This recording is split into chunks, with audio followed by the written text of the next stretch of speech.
pak. Nugi informasi. Aye.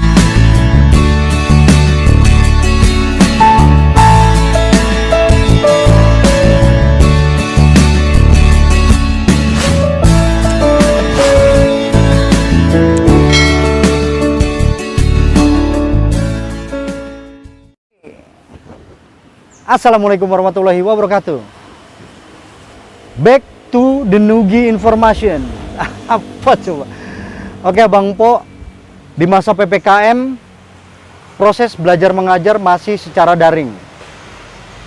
Hari ini kita berada di SMA 1 Negeri Kota Bekasi dan kebetulan kita sudah janjian dengan Wakil Kepala Sekolah bidang kurikulum, Pak Musli.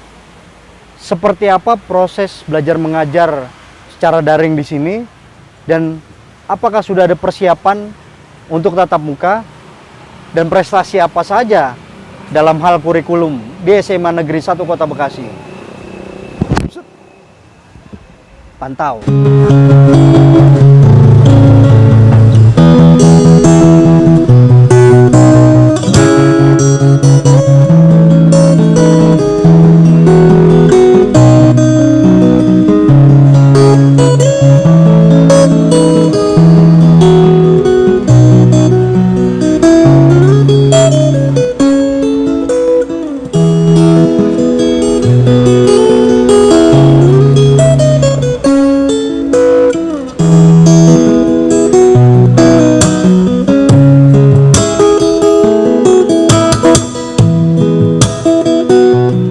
Assalamualaikum. Waalaikumsalam warahmatullahi wabarakatuh. Selamat siang, Siang. Pak Kadir. Ya. Sehat Pak? Alhamdulillah sehat. Saya udah janjian dengan Pak Musli. Ada Pak Musli? Pak Musli ada ya, boleh tunggu nanti di dalam. Oke, siap. Ya, mari.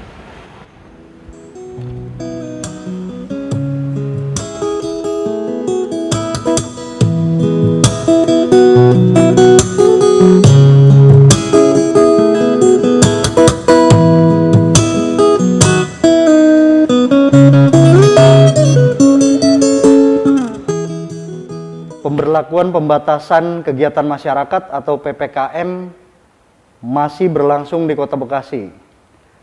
Proses belajar mengajar pun masih secara daring atau belajar di rumah secara online.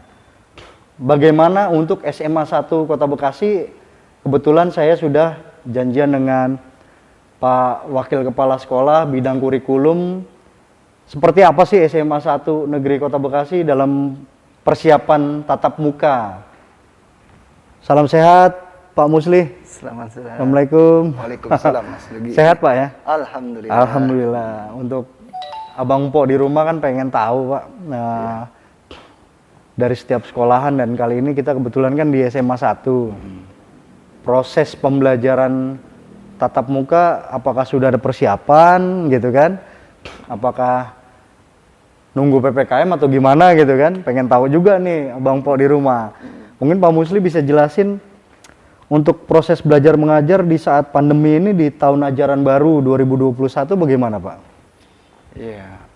Alhamdulillah ya. Makasih Mas Nugi. Iya. Jadi Dibuka boleh Pak? Boleh. Kita udah jaga jarak nih. Jaga jarak. Kebetulan udah vaksin semua guru SMA 1. Iya, Kita juga udah vaksin, alhamdulillah. Gimana lanjut Pak? Boleh? Ya.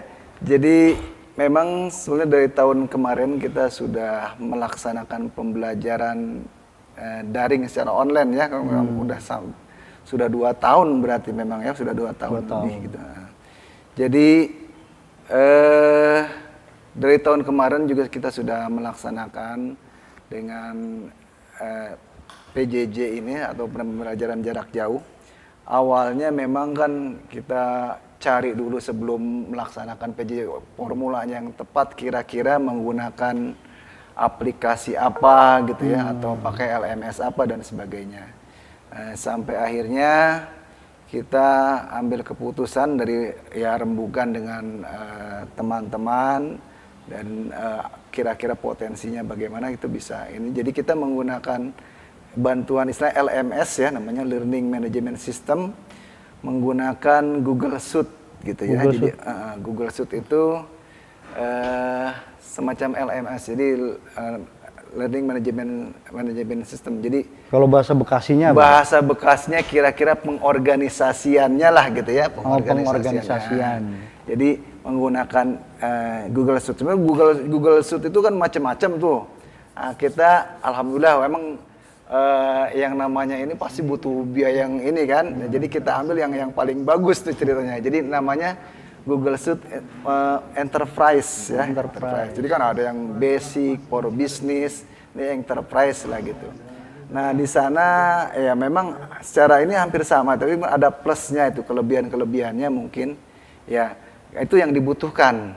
Nah, yang dibutuhkan. Jadi pengorganisasian itu, jadi nanti siswa diorganisasikan masuk namanya ke Google Classroom. Nih mungkin istilahnya mungkin karena nggak familiar ya bahasa ininya Google Classroom. Jadi anak diorganisasikan, dia masuk ke dalam kelas masing-masing. Jadi ada kamarnya itu per kelas. Itu secara online, Pak? Iya, secara online. Jadi nanti anak masuk ke kelas masing-masing di situ. Nah, di dalam kelas masing-masing itu sudah disiapkan, misalkan ada jadwal, ada proses, ada tata tertib segala macam, sampai nanti ruang meetingnya pun disiapkan. Nah, jadi ada ruang meeting untuk kelas tersebut, kemudian ada juga ruang meeting untuk pelajaran agama, karena nanti pelajaran agama kan yang beragama non-Islam misalkan, ada Kristen, Kristen bersama aja, Protestan, Katolik, Hindu, Buddha gitu kan. Jadi pada jam yang sama berarti mereka nanti masuk ke dalam pelajaran agamanya masing-masing. Jamnya kan jam pelajaran agama, nanti masuk ke masing-masing situ.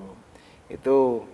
Kemudian juga kelebihannya itu kalau kita menggunakan itu, kita pengawasannya, ini catatan ini, kalau yang tadi Google Enterprise tadi, kita bisa melihat rekaman hasil pembelajaran selama berlangsung, jadi otomatis terekam gitu, sehingga kehadiran siswa terpantau. Kemudian juga kita juga bisa memantau keadaan di semua kelas yang ada guru. Jadi guru ada enggak gitu ya. Nah, gitu. Jadi kita bisa pantau di situ. Jadi kelebihannya itu. Ada juga yang gratisan ada, cuman kan masing-masing guru buat sendiri. Cuman kita nggak tahu guru ngapain, nggak tahu gitu. Jadi di situ, jadi ada pengawasannya di situ kelebihannya gitu. Berarti intinya secara online bikin aplikasi ada ruang-ruang kelasnya gitu. Iya, ada ruang-ruang kelasnya. Artinya ya. Jadi itu pembuatan aplikasi dari SMA 1 atau dari mana, Pak? Enggak, itu kan Google ya, punya Google itu ya. Kita berbayar juga dari Google yang sudah buat. Ya, maksudnya inisiatif dari. Iya, awalnya hasil rembukan, tempat saya katakan. Jadi rembukan dengan teman-teman. Banyak sih alternatif itu. Jadi ada yang namanya Microsoft Teams gitu ya. Terus ada lagi pengguna-pengguna lain, bahkan yang model Edmodo, bahkan yang sampai sederhana ya model WA gitu. Tapi kita kan ya pengen yang terbaik buat anak-anak gitu. Bagi pelayanan yang terbaik bagi peserta didik lah gitu.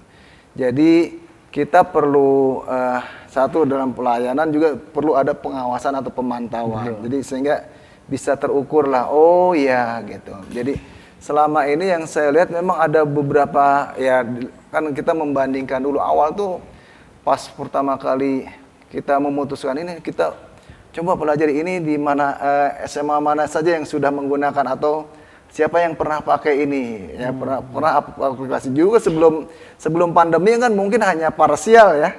Hanya beberapa sekolah pakai, hanya mungkin orang per orang saja gitu kan.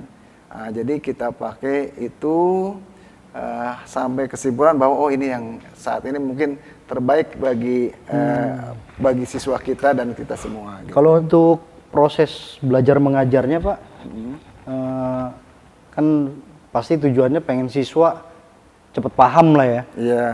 Dalam proses pakai Google Enterprise apa tadi? Enterprise itu tadi gimana, Pak, untuk siswa kira-kira gampang nggak memahaminya? Ya, sebetulnya kan inti pembelajarannya itu tatap muka antar siswa dan guru pada saat pembelajaran ya. Nah, jadi gitu. Jadi ini difasilitasi tadi itu kan hanya saat pengorganisasian. Nah, terus pada saat pelaksanaannya bagaimana? Nah, pada saat itu kan siswa gabung ke dalam ruang kelas masing-masing ya, tadi saya katakan.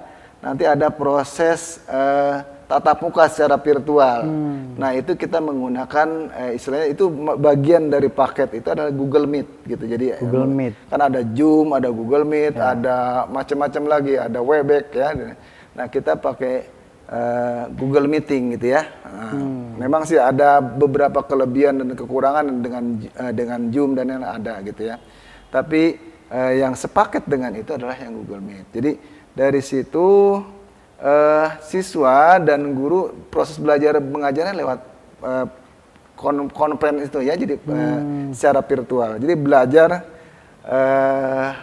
tatap muka tapi secara virtual, secara gitu. online Jadi, ya. Secara online. Jadi siswa hadir ya, wajah kan ditampil juga, wajahnya tampil, guru juga wajahnya tampil. Ada permasalahan ya pembelajaran di situ. Jadi ya mau nggak mau ini dipaksa nih guru yang tadinya tidak terbiasa, tidak melek teknologi, mau nggak mau itu harus melek teknologi, harus belajar gitu. Iya, Pada tahun awal-awal kemarin memang masih agak ragu gitu ya, masih kaku-kaku lah.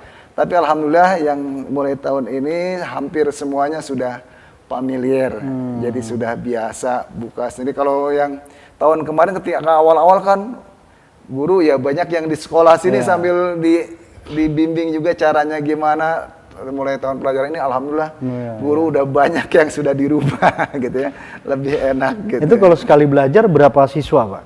Sekali belajar ya seluruh siswa, kalau yang langsung online, ya? Langsung. Jadi tapi kan di kelasnya masing-masing gitu. Siap. Jadi kelas masing-masing. Jadi kalau kita ini kan jadi ada sekitar ruangannya itu kita bagi jadi 18 ruang kelas gitu ya. Kemudian juga dibagi ruang agama dan seterusnya. Itu jadi ada sekitar 20-an lebih lah. Belum lagi nanti ada ruang khusus untuk pembimbing akademik dan untuk BK gitu. Nah itu.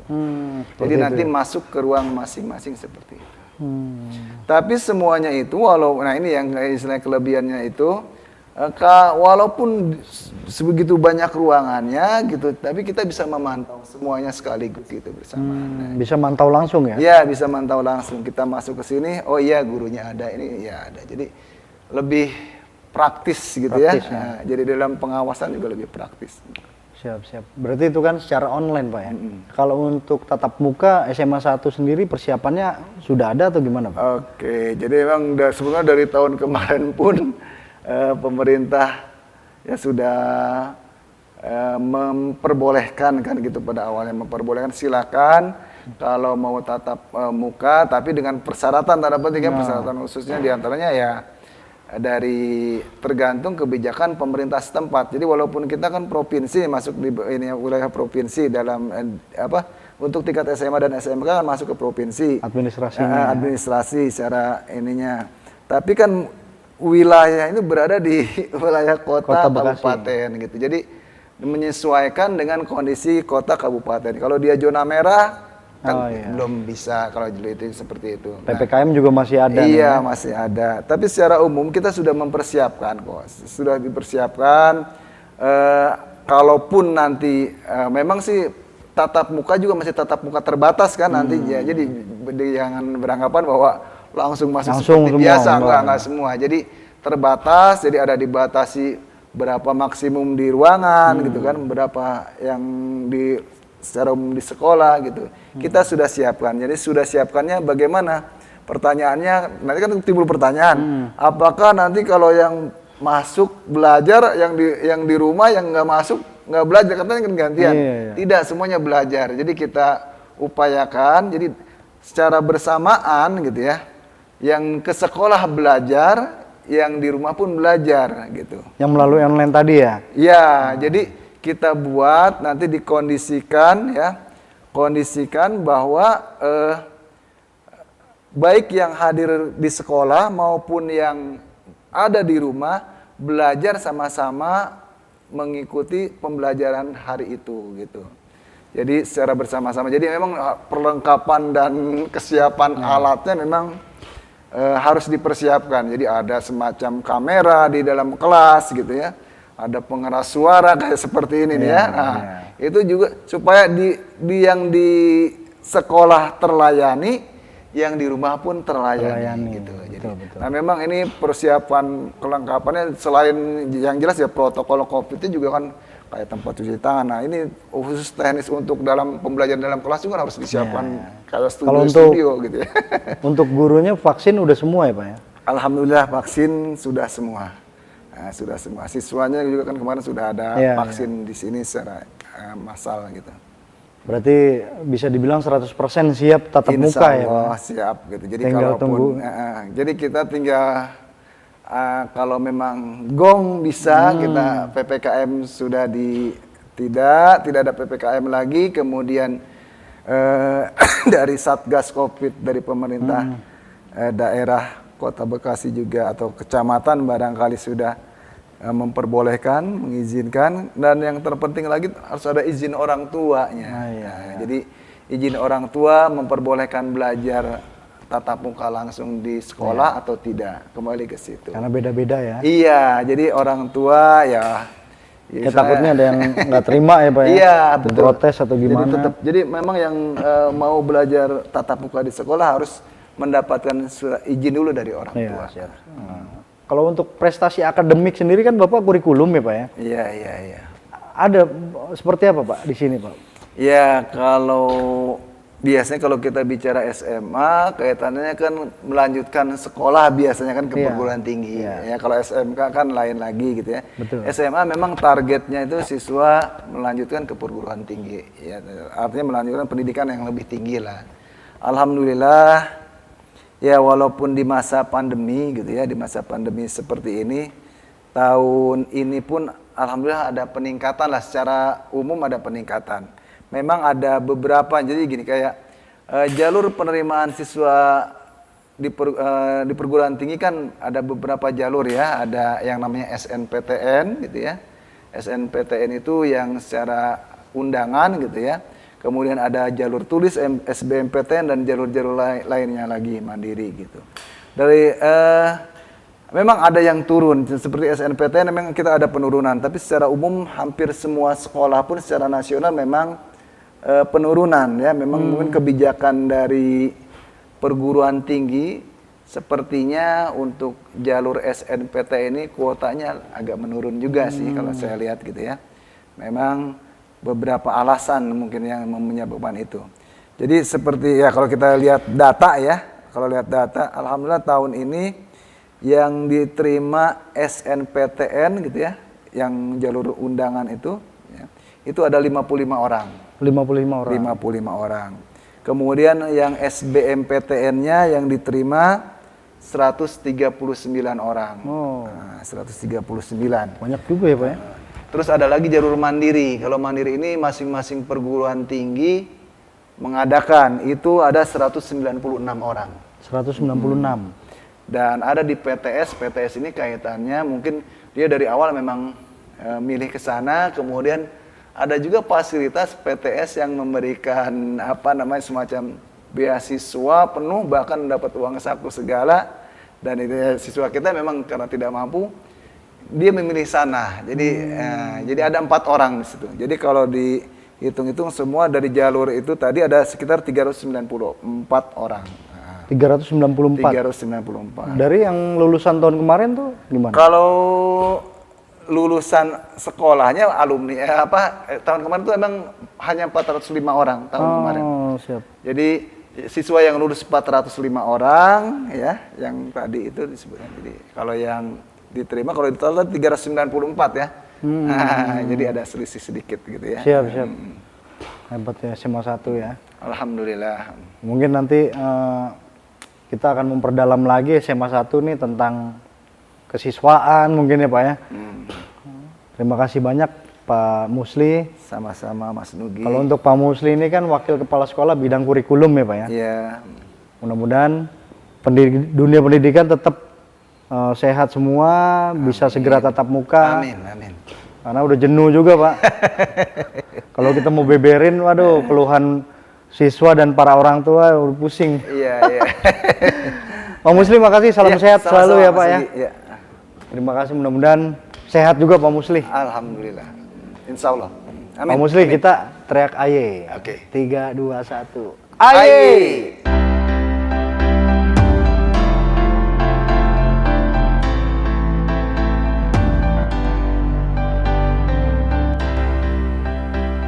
Begitu informasi yang kita dapat.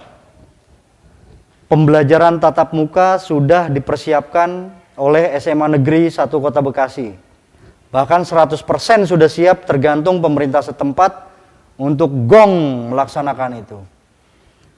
Namun sebelumnya pembelajaran secara daring atau online juga sudah dipersiapkan dengan aplikasi dari Google Enterprise. Setiap siswa akan belajar dengan cara online, ada ruang-ruang yang sudah disediakan. Begitu juga dengan prestasi. Prestasi akademik sudah dipaparkan oleh Pak Musli selaku Wakil Kepala Sekolah SMA Negeri 1 Kota Bekasi. Nugi informasi pamit, kami menyajikan, kalian menyimpulkan. Mohon maaf jika ada salah kata. Jangan lupa like, share, komen, dan subscribe.